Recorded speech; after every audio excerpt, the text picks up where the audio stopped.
What if I fail the test? What will happen to my life? But I think this nervousness is due to a predictable thought process most high schoolers, including me, seems to have. A great transcript with stellar grades is the only way to get into a prestigious or higher ranked university like an Ivy, which will then supposedly bring greater success to our lives. But I tend to disagree with this statement, and that's why today I'd like to examine this issue using the four-way Rotary tests. Is it the truth? Is it fair to all concerned? Will it build better friendships and goodwill? And will it be beneficial to those concerned? So on to our first question. Is it really the truth that getting into a prestigious university like an Ivy, the surefire way for success?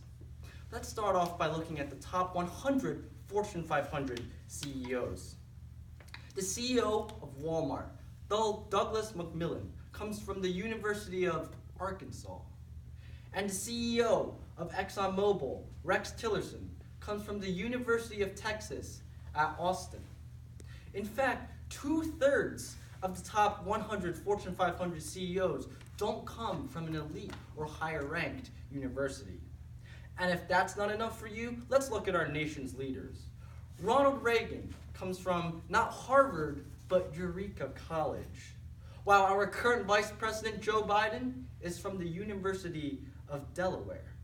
Certainly, elite schools do have the capacity to turn out successful people, like a Mark Zuckerberg from Harvard or an Elon Musk from Stanford. But there's no direct correlation that an Ivy or higher ranked college will lead to greater success than a state school. So, we cannot say it is the truth. Next, we ask, is this mindset fair to all concerned? I feel that when we pressure students to create the so-called perfect transcript, we ask them to value quantity over quality, to take the most AP classes possible, even if they don't like some of the APs, or to acquire numerously obtained, inauthentically obtained volunteer hours for the sole purpose to paste on the transcript and charm admissions officers. How's it fair when we've cheated them of their time to explore the interests they really have in high school, to know and find the combination of what they really love and are good at, but to use this time to appeal to a selective college? Moving along, we ask, will this build goodwill and better friendship? I think that when we value college so much and value the name, we start to judge others based on where others go. I once saw a student say a disparaging remark to a fellow classmate, and he said, if you go to Montgomery County Community College, and because it's a community college, I think you're stupid.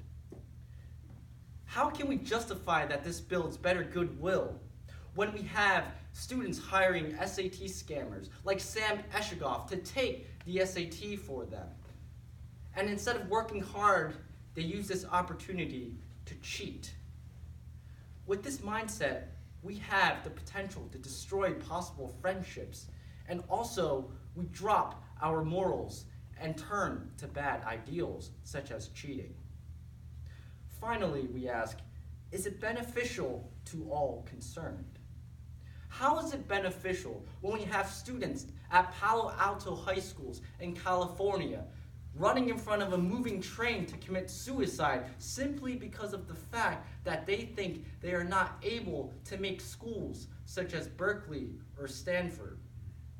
When high school stress levels out of a 10-point scale are rated at 5.8 according to the American Psychological Association, and adult stress levels are only at 5.1, and the national healthy average is actually only a low 3.8.